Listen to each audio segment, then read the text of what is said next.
பாடலுக்கு வரியை பாடிவிட்டு நான் ஆண்டவர்த்த ஆலோசனை மத்தியில் பகிர்ந்து கொள்கிறேன். சர்வ பாடல் பாடி தேவ சந்தர்ப்ப லேఖன உமக்காகத்தான் வாழ்கிறேன், உம்மைத்தான் நேசிக்கிறேன் ஐயா, உமக்காகத்தான் வாழ்கிறேன், உம்மைத்தான் பலியாக என்னை மீட்டீரே, பலியாக என்னை மீட்டீரே, பரலோகம் இறந்தீரையா, இறந்தீரையா,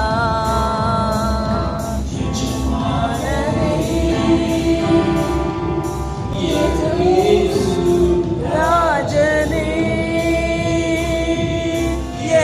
எண்ணமெல்லாம் ஏகமெல்லாம் உம் சித்தம் செய்வது தானே, எஜமானனே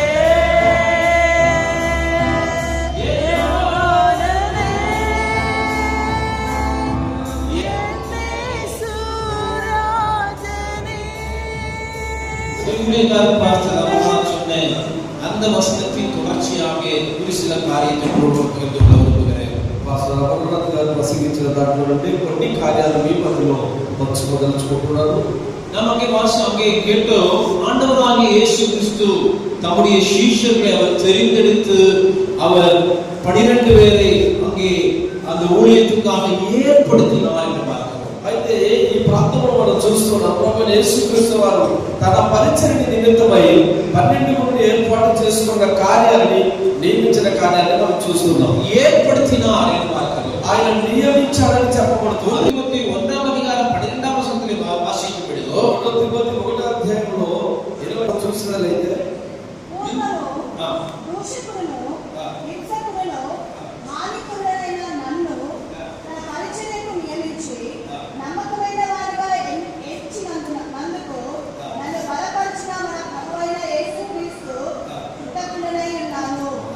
நம்மை பலப்படுத்துகிற கர்த்தராகிய இயேசு கிறிஸ்து நம்மை உண்மை உள்ளவர் என்று எண்ணி இந்த ஊழியத்துக்கு ఏర్పడినారు. మనము బలపరచుట కొరకే మన మీద మనకు నియమించి నమ్మకైన వాడిగా దేవుడు మనల్ని ఏర్పాటు చేసుకున్నాడు. ఆండవరాగియ యేసుక్రీస్తు 12 శిష్యులను ఏర్పడినారు. 12 మంది శిష్యులను ప్రభువైన యేసుక్రీస్తు వారు నియమించెను. நம்மை உண்மை உள்ளவர் என்று எண்ணி ஊழியத்துக்கு ఏర్పడినారు. మనను నమ్మకమైన వారిని తలంచి దేవుడు నియమించాడు. அப்போ இந்த ஊழியம் என்று சொல்வது ஏற்படுத்தப்பட்டதுதானே அல்லாமல் நாம் எடுத்துக்கொண்டதல்ல. అయితే ఈ సేవ అనేది ఏర్పరచబడింది కాదు కానీ అది మనం ఎన్నుకున్నది కాదు, నియమించబడినది కాబట్టి కన్నడకారులకు புரியுதா? கன்னடவுக்கு புரியுது இல்லையா? அப்போ இது ஏற்படுத்தப்பட்டதா, நாம் ஏற்படுத்தப்பட்டவர்கள், మనం எடுத்துக்கொண்டதல்ல ஊழியம். అయితే మనం ఏర్పరచబడిన వారము, మనం ఎంచుకున్న సేవ మంచి సేవ.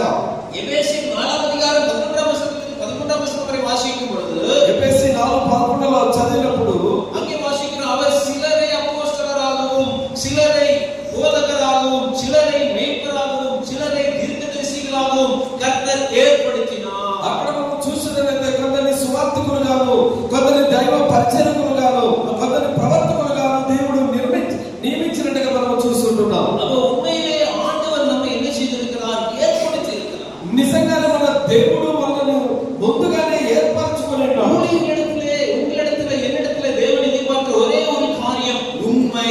అయితే మీ దగ్గర నా దగ్గర సేవలు ఎదురు చూస్తున్నది ఒకే కార్యం. இதை நாம் எங்கே பார்க்க முடியும் என்றால், மோசேயை கர்த்தர் அறிமுகப்படுத்தும் பொழுது கர்த்தர் சொல்லுகிறார், மோசேயை நான் உண்மை உள்ளவனாக கண்டேன். ఈ కార్యాన్ని మనం చూడదగినట్లయితే మోసేని మనం చూస్తున్నాం. మోసే ద్వారా దేవుని మాటలు చెప్తున్నాడు, నేను మోసేని కనుగొన్నాను. அவனை குறித்து அவனை உண்மை உள்ளவன் என்று கண்டு ஊழியத்தை அவனுக்கு தந்தார். அவனை చూసి అతను నమ్మకమైనవాడని తలంచి నేను వారి చేతికి పరిచయం ఇచ్చాను అంటున్నాడు. இந்த ஊழியத்திலே உங்களுக்கும் எனக்கும் இருக்க வேண்டிய ஒற்றை ஒரு குவாலிஃபிகேஷன் உண்மை. అయితే మనకు ఈ దినాల్లో సేవలో మనకు ఉండాల్సిన ఒకే ఒక కార్యం నమ్మకం. ఏదైనా వేదం சொல்லுகிறது,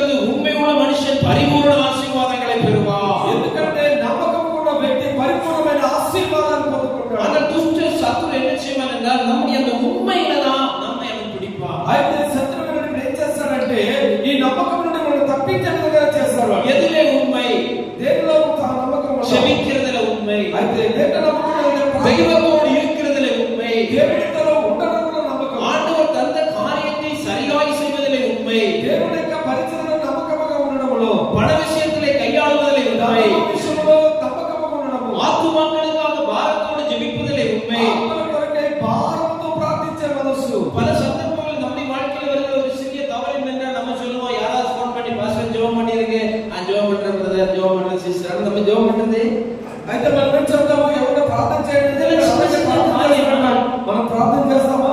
இதெல்லாம் சின்ன சின்ன காரியம். ஆனா நாம் அநேக சந்தர்ப்பங்கள் இப்படி சின்ன சின்ன தவறுகள் செய்வது நம்முடைய ஊழியத்திலே பெரிய ஒரு பின்வாங்குகிற அனுபவத்துக்கு போய் అయితే ఈ యొక్క చిన్న చిన్న తప్పులే మన సేవ కూడా అలాగే వెనక్కి వెళ్ళిపోయే పరిస్థితికి వస్తారు. நான் அடிக்கடி சொல்லுகிற காரியம், எல்லாரிடத்திலும் நான் சொல்லுகிற காரியம் உண்மையை பற்றி தான் నేను ఎప్పుడు ఎవరితో ఏమైనా చెప్పే మాటలు ఏంటంటే నమ్మకాన్ని గురించే చెప్తాను. உண்மையா இருந்தால் நிச்சயம் கர்த்தர் நம்மை உயர்த்துவார். దేవుడు ఖచ్చితంగా చేస్తాడు. நான் என்னை குறித்து நான் பெருமைப்பட விரும்பவில்லை. ஆண்டவருடைய சமூகத்தில் நான் உண்மையா இருக்கு, நான் முயற்சிக்கிறேன். అయితే నేను అనేక విషయాలు నమ్మకాలని కాదు, దేవుడు నమ్మకం ఉండాలని ఆలోచిస్తాను. தானிయేலை பாருங்க, அவங்க ஒரு தீர்மானம் எடுக்கிறார். దానియేలు చూడండి, అలాగే తీర్మానం తీసుకున్నాడు. நான் அங்கே இருக்கிற அரண்மனையில் கிடைக்கிற எந்த போஜனத்தினாலும் என்ன நான் தீட்டுப்படுத்த மாட்டேன் ஒரு தீர்மானம். అయితే నేను అక్కడున్న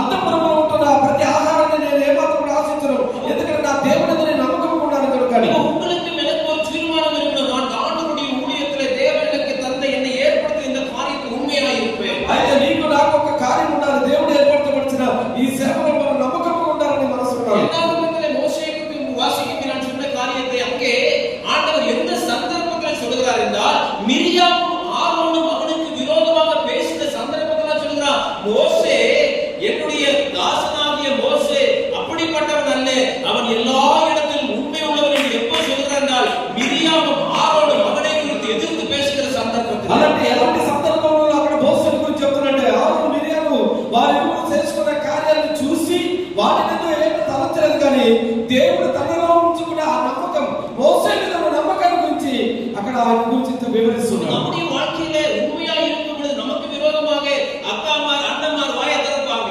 అయితే మనం సేవ నమ్మకం ఉన్నప్పుడు మన మీద కూడా మన చెల్లెలు అక్కలెంతలు అనేక విధాలుగా మాట్లాడవచ్చు. நம்முடைய ஊழியத்தில் நம்ம அனுபவிச்சிருக்கிறோம். మన సేవలో కూడా మనం అనుభవించి ఉండవచ్చు. உண்மையா இருந்தால் ஊழியத்தில் நிச்சயமாக நமக்கு எதிர்ப்புகள் வரும். నమ్మకంగా సేవ ఉంటే నిజంగా మన సేవగా అనేకమైన ఎదుర్కొలు వస్తాయి. நமக்கு விரோதமாக ஆரோனும் மிரியாமும் மோசேயுடைய ரிலேட்டிவ், அவன் சொந்தக்காரர்களும் வீட்டார்களும் எல்லாரும் நமக்கு எதிராக எழும்புவார்கள். అయితే ఆరోను తన యొక్క సహోదరుని అక్కడ మిరియాము కూడా దాని వల్ల ఆ విధంగా అలాంటి సొంత బంధువులు కూడా మోసేకి ఏ విధంగా విరోధంగా లేస్తారు, అలాగే మన సేవలో కూడా విరోధంగా లేవచ్చు. ஆனால் பவுல் சொல்ல, அழைத்த தேவன் உண்மை உள்ளவர், అయితే పౌలు చెప్తున్నాడు, அவர் நம்மை கைவிட மாட்டார். ఆయన మనల్ని చేయనివాడు. அவள் இன்னும் சொல்லுவார், கர்த்தர் நம் பட்சத்தில் இருப்பார், நமக்கு விரோதமாக இருப்பவன் யார்? అందుకే ఆయన చెప్తున్నాడు, ఎప్పుడు ఆ మాట చెప్తున్నాడు, దేవుడు నా పక్షాన ఉన్నాడు కనుక నేను దేని గురించి భయపడను. நீங்களும் நான் இந்த ஊழியத்திலே பிலதெல்பியா சபையோடு கூட இணைந்து ஒரு சின்ன நம்ம ஒரு சப்போர்ட் தான் பண்ணுகிறோம். ஆனா இந்த காலங்களில் ஆவியானவர் உங்களுக்கும் எனக்கும் தருகிற ஒரே ஒரு ஆலோசனை,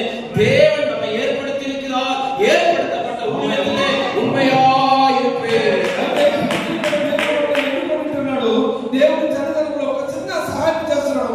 అయితే ఈ విధంగా మనం ఉంటున్నాము, ఉన్న పరిచయలో నమ్మకంగా ఆయన దేవుని సన్నిధిలో ముందుకెళ్ళినప్పుడు మన కార్యాలను కూడా ఆశీర్వాదకరంగా మనం నడిపిస్తాం. நாம் தேவனை கேட்ட ஊழியத்திலே ஒரு நாள் நாம் சுயமாய் தீர்மானம் எடுக்க கூடாது.